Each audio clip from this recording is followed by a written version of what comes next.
Before we get into the daily recaps from last night's games, I want to talk about something, and that's, does it make sense for any team to try and challenge LeBron or the Warriors? Now when it comes to the entertainment value of the NBA season so far, a pretty common thought process for some fans is that this season so far has had a nice subplot. You know, it's been entertaining as a story so far with all of its historic numbers and great individual performances, but the ending still remains the same, which of course ruins the story. Of course, what I'm talking about is the almost certain rematch of the Cleveland Cavaliers versus the Golden State Warriors in June. Now it doesn't take a rocket scientist like JaVale McGee to figure out that the odds of these two teams both reaching the finals for a third straight year are seemingly overwhelming, and that's exactly what some NBA fans don't want to see happen, especially when it comes to LeBron, since if he makes it this year, it will be his 7th consecutive time going to the NBA Finals. The fans want to see some diversity. Someone step up and at least challenge LeBron in the East. And I can understand what they're saying. LeBron makes reaching the finals in the East look extremely easy. He hasn't had a real challenge in the East since Lance Stevenson was blowing in his ear back in the Heat vs Pacers rivalry days. And I will admit those days were entertaining. Seeing the Heat battle the Pacers in a 7-game series.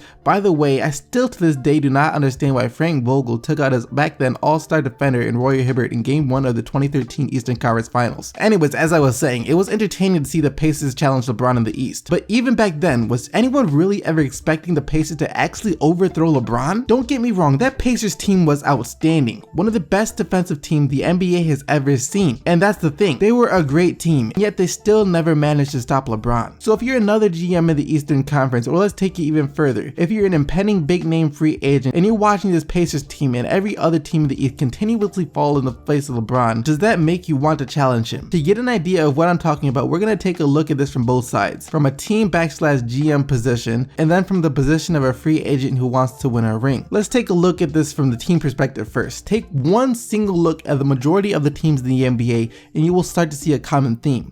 Rebuilding. When dealing with someone as dominant as LeBron has proven to be, the NBA GMs have to ask themselves, is it worth it? See, they have two options. The first option is to try and compete now. Sure, they could just about trade away the future of the franchise to build a team that will stand a better chance against the Cavs, but is it worth the risk? Look at what happened to the Nets organization when they gave up their future for a shot to compete with LeBron. Now after that, most GMs decided that the best option is to wait and let the biggest weakness of not just LeBron, but of everyone take effect.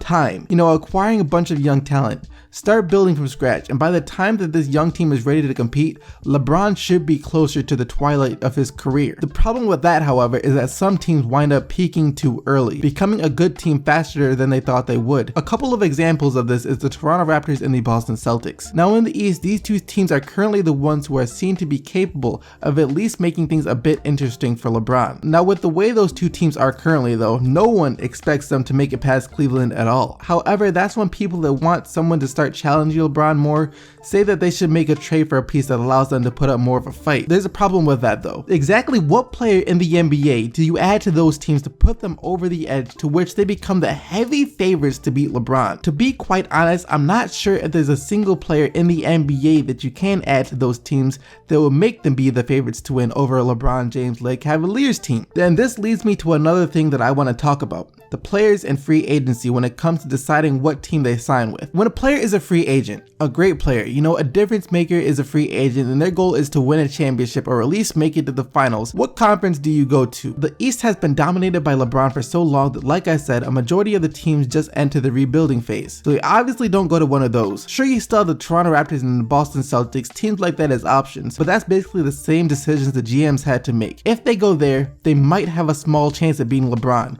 Just might. However, if they go to this team out west, at least they have a better chance of at least making it to the finals. This is obviously using logic before KD joined the Warriors, which leads me to the perfect example of this, Kevin Durant. Now I still do not agree with KD did, but you can at least see what his thought process was in the decision. His main goal is to win a championship. That's all he cares about. And with that in mind, here were his options last summer. He could have stayed in OKC, still have been a championship contender, a team that could have very well made it to the finals if they had just added another piece. But then again, they had just lost to the Warriors.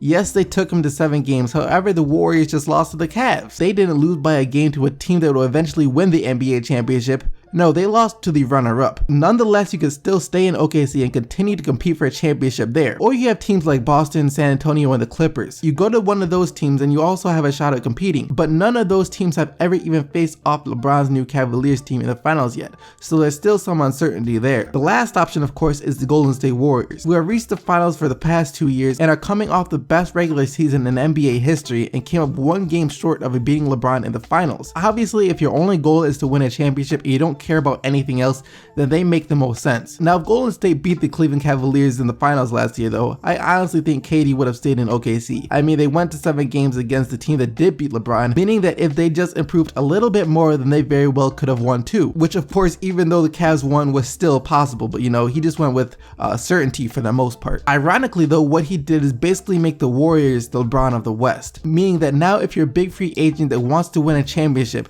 where do you go? What team do you go to in order to stand a chance against the Warriors and the Cavs? This is why most people have Chris Paul pegged to join the San Antonio Spurs this offseason. I mean, they're basically the only team that has been able to beat LeBron back when he was in Miami, and on top of that, people see the Spurs as the only real chance to stop the Warriors out west. And it's not just the players that's affected as well, it's the GMs too. GMs now have to ask themselves, what in the world could I possibly do to build a team to compete with Cleveland and Golden State? Take a look at the Boston Celtics, for example. Here's a team that of course has the assets to trade for just about any player that becomes available. Let's say like a Jimmy Butler or someone else of that caliber. Now there's no doubt that trading the broken picks that they acquired a few years back for an elite talent makes them a better team. And sure, it could of course at the very least make things interesting for Cleveland in the East. But that being said, the Cavs aren't even the favorites to win a championship this year. That's the Warriors. I mean, even LeBron acknowledges this. If LeBron believed the Cavs as a team are championship ready, then he wouldn't be going to the media saying that they need to get a playmaker now, would he? So now back to the main argument. To the people that say that someone in the East needs to step up and challenge LeBron to make this season more interesting. Basically, the only response to that is, for what? Like I said, the Cavs aren't even the favorites to win the championship this year. LeBron's dominance over the NBA led to the KD feeling the only way he could get a ring was to join a 73-win Warriors team to basically make any other team not named the Cleveland Cavaliers or the Golden State Warriors chances of winning the championship irrelevant. Once again, except for the San Antonio Spurs. Any team in the East that would be willing to trade away a bunch of assets to only come closer to standing a chance against the team that's not even the favorites to win would be a huge mistake. And while yes, it would make the ride to the finals more entertaining to watch, no GM is going to trade away a part of their future just so they can make things more entertaining. Also, looking through NBA history, this happens all the time, where two teams dominate and fight it out for the better part of a decade. And yes, there will briefly be a time when you have a bunch of different teams who win championships. I mean, look at the NBA from 2004 to 2011.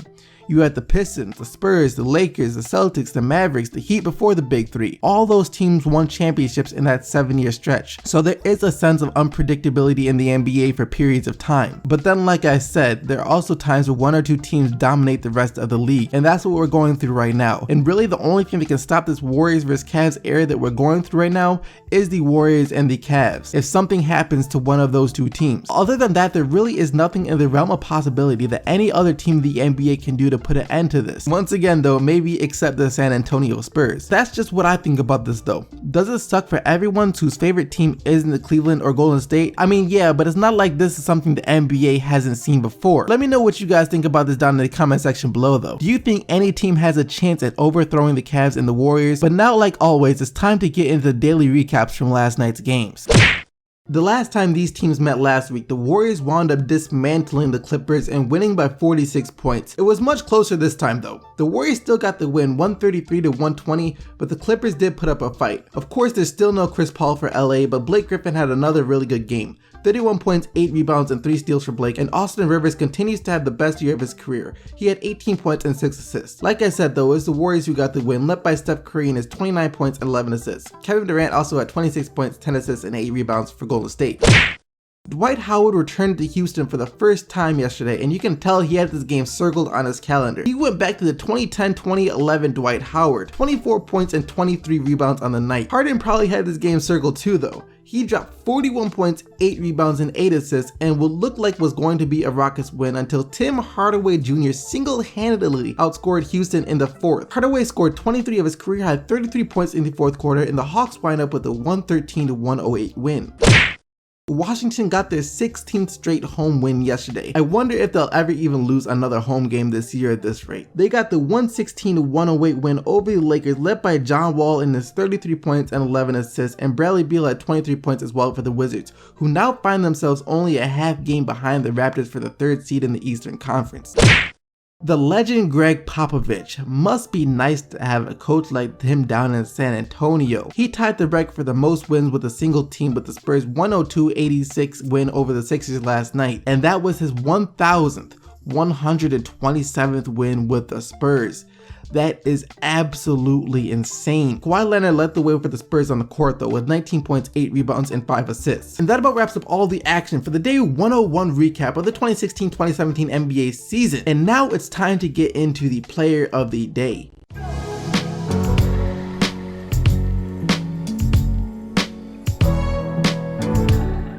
Yesterday, you guys selected Isaiah Thomas and his 44 points, 19 in the 4th quarter alone, and 7 assists as your Player of the Day. And here are today's nominees. You have Dwight Howard and his 24 points and 23 rebounds, John Wall and his 33 points and 11 assists, Steph Curry and his 29 points, 11 assists, or Tim Hardaway Jr. and his 33 points, including 23 in the 4th quarter alone. As always, you guys can go vote for the Player of the Day right now on the Amino Hardwood NBA app. The link to the poll will be in the description box below. Hope you guys enjoyed the video. Leave a like on it if you did, and don't forget to subscribe if you haven't already for more daily NBA videos. And until tomorrow, keep getting the buckets, Team SDC, and I'm out of here. Peace!